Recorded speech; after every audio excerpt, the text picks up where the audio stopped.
ഇപ്പുറത്ത് ഞങ്ങൾ ഈ 3 അടുപ്പും കല്ലുകളും മാത്രം. ഈ കുരുവട്ടൂരികൾ ഓരോന്ന് പറയണത് കേൾക്കുമ്പോൾ ഒരേ സമയം ചെറിയും വരും, സങ്കടം വരും.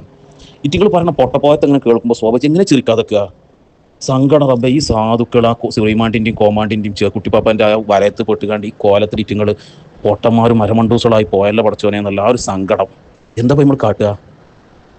അത് കുഞ്ഞുമാന്തിന്റെ അന്നത്തെ പ്രസംഗം കേട്ടപ്പോൾ ഞാൻ അതിലേറെ ചിരിച്ചു പോയി.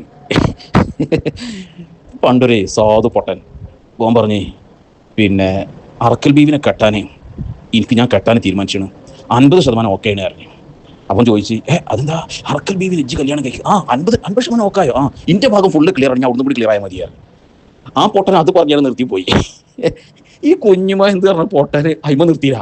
ഓരം കെട്ട് അത് ആജനാത്രയും അതൊക്കെ ആലോചിച്ച് ഓരം കെട്ട എന്താന്നറിയോ ഓന്റെ ഹർഷ പുളകിത വിജൃംഭിതരാകണ രംഗം. അള്ളാ, അത് കേൾക്കണമെങ്കിൽ ആഘോഷിച്ചാ എമ്മാതിരി പൊട്ടൻ.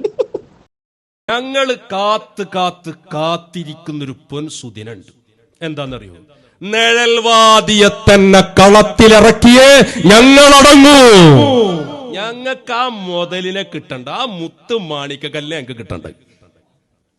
എന്നിട്ട് നേർക്ക് നേരെ ഒരു പോരാട്ടം നടക്കാണ്ട് ഒട്ടച്ചോനെ, അതിന് കേരളം കാത്തിരിക്കുക.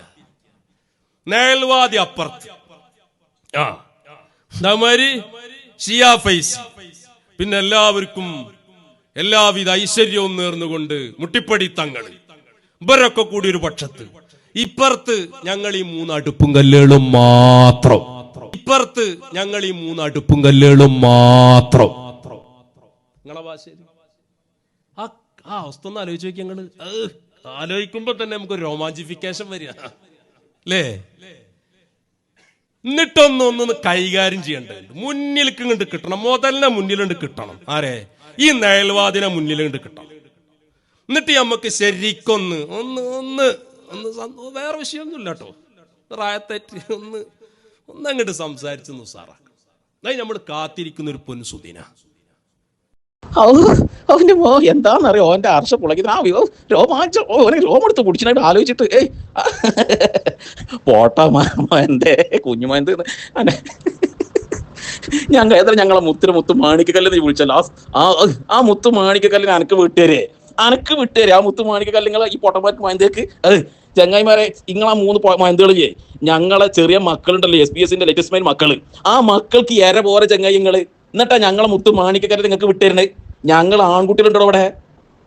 എടാ കുഞ്ഞുമാൻ, എന്നോട് ചോദിക്കട്ടെ, ബഹുമാനപ്പെട്ട പേരോട് ഉസ്താദ് ഒരു ദിവസം ഒരു സ്ഥലത്ത് വെച്ച് നടത്തുന്ന പ്രസംഗം ഉണ്ടല്ലോ, എനിക്ക് അതേപോലത്തെ ഒരു പ്രസംഗം ആ കിതാബിന്റെ ഉദ്ധരണികൾ ഇങ്ങനെ കാണാതെ വായിച്ചു കണ്ട്, മഹാന്മാരെ ചരിത്രം ഇങ്ങനെ പറയുമ്പോൾ ആ ചരിത്രത്തിന്റെ ഇബാർത്തുകൾ ഇങ്ങനെ കാണാതെ പറഞ്ഞു കണ്ട് ഉസ്താദ് നടത്തുന്ന 1.5 പ്രസംഗം ഉണ്ടല്ലോ, ആ പ്രസംഗത്തിന് 1 മണിക്കൂർ 1.5 മണിക്കൂറാണെങ്കിൽ അതിന്റെ 10 മിനിറ്റ് അതേപോലെ പ്രസംഗിക്കാൻ കഴിയും എനിക്ക്.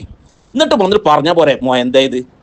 ഞങ്ങൾ എത്ര കാലായിട്ട് നിങ്ങളെ വെല്ലുവിളി ഞങ്ങൾ സ്വീകരിച്ചിട്ട്, നിങ്ങളെ പിന്നെ ഈ സുലൈമാന്റെയും ബീരാന്റെയും പിന്നെ കോമാന്റി അടക്കമുള്ള മച്ചായിക്കമ്മ കാലഘട്ടത്തിന്റെ മച്ചായിക്കന്മാർ ഓലൊരു സംഭവം തയ്യാറുള്ള ഏതെങ്കിലും ആൺകുട്ടികളുണ്ടോ എന്ന് ചോദിച്ചിട്ട് ഞങ്ങൾ എത്ര കാലായി ചങ്ങായി ചോദിക്കണേ. ഞങ്ങൾക്ക് ഇര പോരാ, ഈ സുലൈമാന്റി ഞങ്ങൾക്ക് ഇര പോരാ. കാരണം ഞങ്ങൾക്കൊന്നും ഇര എന്നാലും വേണ്ടില്ല, സുലൈമാനിക്കൊക്കെ വല്ല ചൂക്കും തിരിയോ ഇതെങ്കിലും തീരെ ചങ്ങായി. ആ ചങ്ങാനെ രംഗത്ത് കൊണ്ടുവന്നാണ് ഒരു 10 മിനിറ്റ് വേണ്ട 2 മിനിറ്റ് പ്രസംഗിപ്പിക്കാനുള്ള ധൈര്യം ഉണ്ടെങ്കിൽ കഴിഞ്ഞമാർ നിങ്ങൾക്ക്. കോമാണ്ടിന്റെ പ്രസംഗം തന്നെ നിങ്ങൾ ലൈവ് കട്ടാക്കുക, അതിന്റെ പുറത്തേക്ക് വിടാനുള്ള ധൈര്യം ഒക്കെ ഇല്ല. എന്നിട്ടപ്പോ കറിച്ചോട്ടോ എന്റെ ഹർഷം പുളകിതരാതോ ഏതാണ്ട് റോമാറ്റിഫിക്കേഷൻ പോച്ചങ്ങായി അവിടുന്ന്.